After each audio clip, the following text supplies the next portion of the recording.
ആരോഗ്യമന്ത്രി ഡൽഹിയിലേക്ക് പോയിരിക്കുകയാണ്. ഇത്രയും ദിവസം ആശാമാരെ പറഞ്ഞതൊന്നും ശരിയായിരുന്നില്ല എന്നാണ് ഇന്നലെ വാർത്താസമ്മേളനം വിളിച്ചു പറഞ്ഞത്. ഇത്രയും ദിവസം തന്നെ സമരം നീട്ടിയത് വളരെ ദൗർഭാഗ്യകരമാണ്. കാരണം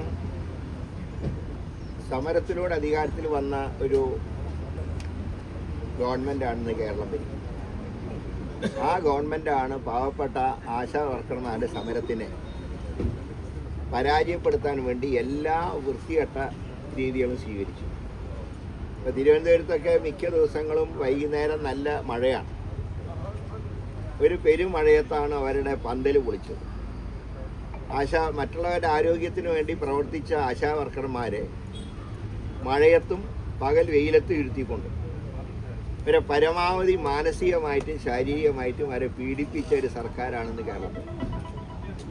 ഇപ്പോൾ വളരെ വൈകിയാണെങ്കിലും ഇന്നലെ ഒരു യോഗം വിളിച്ചത് കൈമലർത്താൻ വേണ്ടി വിളിച്ചാണ്. അവരെ അവമാനിച്ചു. ഇന്നലെ ആ സ്ത്രീകളുടെ കരച്ചിൽ ഒരു വനിതാ മന്ത്രി വകുപ്പ് കൈകാര്യം ചെയ്യുമ്പോഴാണ് പാവപ്പെട്ട ആശാ വർക്കർമാർക്ക് നെഞ്ഞു പൊട്ടി കരഞ്ഞു. ഇന്ന് ഏതായാലും ഡൽഹിക്ക് പോയിട്ടുണ്ട്. പക്ഷേ ഡൽഹിയിൽ പറയാൻ പോകുന്നത് ഇതുവരെയുള്ള ഒരു അനുഭവം വെച്ച് നോക്കിയാൽ ഞങ്ങളെല്ലാം തന്നിട്ടുണ്ടെന്ന് പറയും. കേരളം പറയും ഒന്നും കിട്ടിയിട്ടില്ല. പക്ഷെ ഇവിടെ ഒരു കാര്യം മനസ്സിലാക്കേണ്ടത്, നിർമ്മല സീതാരാമനുമായിട്ടുള്ള ചർച്ചയിൽ കേന്ദ്രത്തിൽ നിന്ന് കിട്ടാനുള്ള വിഹിതം കിട്ടിയില്ല എന്നൊരു പരാതി പോലും പിണറായി പറഞ്ഞതായിട്ട് ഞങ്ങൾ കണ്ടില്ല. അതായത് ഇപ്പോൾ കേന്ദ്രത്തിൻ്റെ ഷെയർ കിട്ടിയില്ല എന്നല്ലോ പറയുന്നത്. പക്ഷേ അത് പൊളിയുന്നില്ല എന്ന് മാത്രമല്ല, വർദ്ധിത വീര്യത്തോടുകൂടി ആശാ വർക്കേഴ്സ് മുന്നോട്ട് പോകാം. എന്തായാലും ഒരു കാര്യം വ്യക്തമാണ്, സമരം എത്ര നീണ്ടുപോയാലും അവസാനം ആശാ വർക്കർമാരുടെ മുമ്പിൽ പിണറായിക്ക് മുട്ടുമടക്കേണ്ടി വരും എന്നുള്ള കാര്യത്തിൽ സംശയമില്ല. കോൺഗ്രസ് പാർട്ടി ഇക്കാര്യത്തിൽ UDF ഇക്കാര്യത്തിൽ ആശാ വർക്കർമാരുടെ കൂടെ അടിയുറച്ച് നിൽക്കുകയാണ്. അവർക്ക് എന്ത് പ്രയാസം ഉണ്ടെങ്കിലും അത് നേരിടാൻ ഞങ്ങൾ തന്നെ മുൻപന്തിയിലുണ്ട്.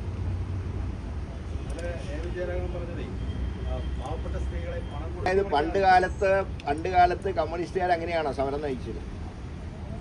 പണം കൊടുത്തിട്ടാണ് ആളെ കൊണ്ടുവന്നിരുന്നത്. ഇന്നിപ്പോൾ സ്വകാര്യ വക്താക്കളുടെ ആളുകളായിട്ട് ഈ സർക്കാർ മാറിയിരിക്കുക. ഞാൻ ചോദിക്കുന്നത്, ഇനി അടുത്ത നവംബർ 25 കൂത്തുപറമ്പ് രക്തസാക്ഷിത്വം ആചരിക്കാനുള്ള വല്ല യോഗ്യത ഇവർക്കുണ്ടോ? മുഴുവൻ സ്വകാര്യ മേഖലയ്ക്കല്ലേ വിട്ടുകൊടുത്തത്. അന്ന് സ്വാശ്രയത്തിനെതിരായിട്ട് സമരം ചെയ്തിട്ടല്ലേ 5 പേരെയും പിന്നീട് പുഷ്പനെയും കൊല്ലിച്ചത്. അതിനെ മാപ്പ് ചോദിക്കുകയാണ് വേണ്ടവർ.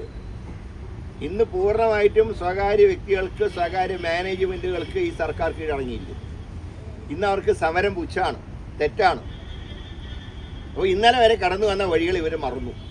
അധികാരത്തിൻ്റെ തിമിരത്തിൽ ബംഗാളിലും ത്രിപുരയിലും സംഭവിച്ച എന്താണെന്ന് ഇവരൊന്നും ഓർക്കുന്നതല്ല. ഞങ്ങൾ അത്രയും പറയുന്നു.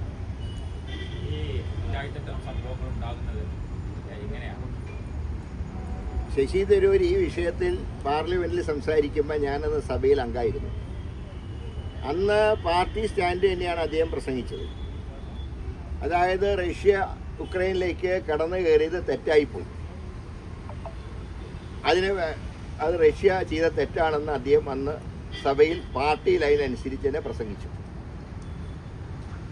മിനിഞ്ഞാന്ന് അദ്ദേഹം പറഞ്ഞത്, ഏതായാലും ഉക്രൈനും റഷ്യയും തമ്മിലൊരു ധാരണയിലേക്ക് വരുന്നുണ്ട്, പ്രധാനമന്ത്രി രണ്ടുപേരെയും പോയിട്ട് കെട്ടിപ്പിടിച്ചു വിടാം. അതിനൊരു അഭിനന്ദനെന്ന് കണക്കാക്കണ്ട. ആണെങ്കിൽ മുയലിനോടൊപ്പം ഓടുകയും വേട്ടപ്പട്ടിയോടൊപ്പം വേട്ടയാടുകയും ചെയ്യുന്ന സമീപനം പ്രധാനമന്ത്രി സ്വീകരിച്ചു എന്നായിരിക്കാം ചിലപ്പോൾ അദ്ദേഹം ഉദ്ദേശിച്ച് കാണുക.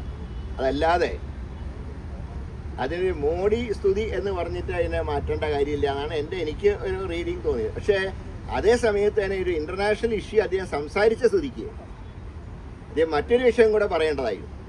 അന്താരാഷ്ട്ര വിഷയം പറഞ്ഞുകൊണ്ടാണ് ഞാൻ പറയുന്നത്. ഇന്ന് ലോകത്ത് നടക്കുന്ന 2 പ്രധാനപ്പെട്ട സംഭവങ്ങൾ, ഒന്ന് റഷ്യൻ ഉക്രൈൻ യുദ്ധവും, 2 ഇസ്രായേലിൻ്റെ ഗാസയിലേക്കുള്ള കടന്നുകയറ്റമാണ്. ഒരുപാട് സ്ത്രീകളും കുട്ടികളും അവിടെ കൊല ചെയ്യപ്പെടുക. ഇതിൽ ഇസ്രായേൽ ഇത്തവണ എടുത്തുള്ള തീരുമാനം ഒരിക്കലും അവർക്ക് ജസ്റ്റിഫൈ ചെയ്യാൻ കഴിയില്ല. അങ്ങനെ കഴിഞ്ഞ തവണ പറഞ്ഞാൽ അവർ അങ്ങോട്ട് ആക്രമിച്ചു എന്നാണ്. ഇന്ന് ആരും അവരങ്ങോട്ട് ആക്രമിച്ചിട്ടില്ല. ഇന്ന് ട്രംപിൻ്റെ വാക്ക് കേട്ട് ഒരു രാജ്യത്തിന് ഇല്ലാതാക്കാൻ ശ്രമിക്കുമ്പോൾ എൻ്റെ പിന്നിൽ ഇസ്രായേലല്ല, പിന്നിൽ അമേരിക്കയാണ്, ട്രംപാണ്. അതിനെ അവലംബിക്കാൻ കൂടെ അദ്ദേഹം തയ്യാറാവേണ്ടതായിരുന്നു. അക്കാര്യത്തിൽ പ്രധാനമന്ത്രി മൗനം പാലിക്കുക, അതുകൂടെ അദ്ദേഹം പറയേണ്ടതായിരുന്നു. ബാക്കി കാര്യങ്ങളൊക്കെ ദേശീയ നേതൃത്വം ഉണ്ടല്ലോ, പാർട്ടിക്ക് കാര്യങ്ങൾ തീരുമാനിക്കാൻ, അവർ തീരുമാനിക്കട്ടെ ബാക്കി കാര്യം. തീർച്ചയായിട്ടും ഇങ്ങനെ പറഞ്ഞുകൊണ്ടിരിക്കുകയാണ്. നേരത്തെയും സമാനമായ BJP ആയുധമാക്കിയ സാഹചര്യം പോലും ഉണ്ടായി. ഇന്നലെയും സംസ്ഥാന അധ്യക്ഷൻ എക്സില് തരൂരിനെ ടാഗ് ചെയ്തുകൊണ്ടാണ് ഈ വിഷയത്തിൽ അഭിനന്ദനം അറിയിച്ചിരിക്കുന്നത്. അതല്ല ഞാൻ പറഞ്ഞത്, അദ്ദേഹം ദേശീയ വർക്കിംഗ് കമ്മിറ്റി അംഗമാണ്. ആ വർക്കിംഗ് കമ്മിറ്റി അംഗത്തിൻ്റെ സ്റ്റേറ്റ്മെൻറ്റുകൾ തിരുത്തേണ്ടതാണെങ്കിൽ അത് തിരുത്തേണ്ടത് ദേശീയ നേതൃത്വമാണ്. അവിടെ സംസ്ഥാന നേതൃത്വത്തിന് ഒരു പങ്കുമില്ല. അത് ഇന്നലെ വ്യക്തമായിട്ട് KPC പ്രസിഡന്റ് പറഞ്ഞിട്ടുണ്ട്. അത് തന്നെയാണ് ഞങ്ങളുടെ നിലപാട്. പ്രതിപക്ഷ നേതാവ് അക്കാര്യം പറഞ്ഞു. ബാക്കി കാര്യങ്ങൾ ഹൈക്കമാൻഡ് തീരുമാനിക്കട്ടെ. ഈ LDF അവിടെ 4ാം വാർഷികാഘോഷം സജീവമായ പരിപാടികളാണ് തീരുമാനിച്ചിരിക്കുന്നത്. വലിയ തുകയൊക്കെ ചെലവഴിച്ച് നമ്മൾ ഇപ്പോൾ യോഗം നടത്താൻ തീരുമാനിച്ചിരിക്കുന്നത്. അല്ല, എന്താ അറിയോ, ഇടതുപക്ഷ സർക്കാരിൻ്റെ അവസാനത്തെ ആഘോഷമാണ്.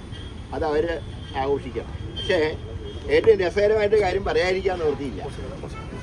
ശുചിത്വ കേരളത്തിന് വലിയ പ്രാധാന്യം കൊടുത്തുകൊണ്ടാണ് ഈ സർക്കാർ ഇപ്പോൾ പറയുന്നത് മാലിന്യമുക്ത കേരളം. കലക്ട്രേറ്റിൽ പോലും തേനീച്ചകളെ കൊണ്ട് ജീവനക്കാർക്ക് ജീവിക്കാൻ വയ്യാത്ത അവസ്ഥയാണ്. ഇനി ഞാൻ സത്യത്തിൽ തേനീച്ചയ്ക്ക് പകരം കടന്നലായിരുന്നെങ്കിൽ, കടന്നൽ കുത്തേറ്റ് കലക്ടർ ഉൾപ്പെടെ ജീവഹാനി സംഭവിച്ചത്. ഇനി ഞാൻ ശുചിത്വ കേരളത്തിന്, മാലിന്യമുക്ത കേരളത്തിനും തലസ്ഥാനത്ത് നേതൃത്വം നൽകുന്ന ജില്ലാ കലക്ടർ തേനീച്ച കുത്ത് കാരണം ഓടുന്ന ഓട്ടം, അത് ഒളിമ്പിക്സിലാണ് ഓടിയതെങ്കിൽ അറ്റ്ലീസ്റ്റ് ഒരു വെങ്കല മെഡലെങ്കിലും ഇന്ത്യക്ക് കിട്ടുമായിരുന്നു.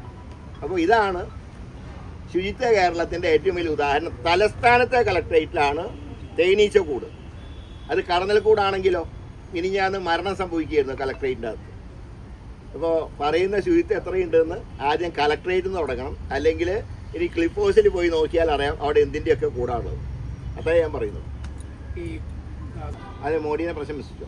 അതിപ്പോൾ ഇവരും എങ്ങനെയാണ്, ഇവരാണല്ലോ ശരിക്കും മോഡിയുടെ ആൾക്കാർ. അതുകൊണ്ട് A ടീം ചെയ്ത് ശരിയാണെന്ന് B ടീം പറയാം. ആരെ A ടീം ആരാ? BJP. സുരേന്ദ്രൻ പറഞ്ഞത് നല്ല കാര്യമാണ് പറഞ്ഞതെന്ന്. അപ്പോൾ B ടീമാണ് CPM. അപ്പോൾ പറഞ്ഞില്ലെങ്കിൽ അത്ഭുതം. അപ്പോൾ കണക്ഷൻ വിട്ടായല്ലോ. ചില നേരത്തെ രഹസ്യ ബന്ധങ്ങൾ പുറത്താവുന്നുള്ളതിൻ്റെ ഉദാഹരണം. അത് തന്നെ തരൂരിനെ അനുകൂലിച്ചിട്ട് തന്നെ. തരൂര് പറഞ്ഞത് മോഡി സ്തുതി ആണെങ്കിൽ ഇപ്പൊ വ്യക്തമായല്ലോ. പക്ഷെ ഞാൻ പറയുന്നത് അതിന്റെ മോഡി സ്തുതി ഇതിനെ കണക്കാക്കേണ്ടതാണ് എൻ്റെ അഭിപ്രായം. പക്ഷെ ഗാസ ഇഷ്യൂ കൂടെ അധികം പറയേണ്ടതായി.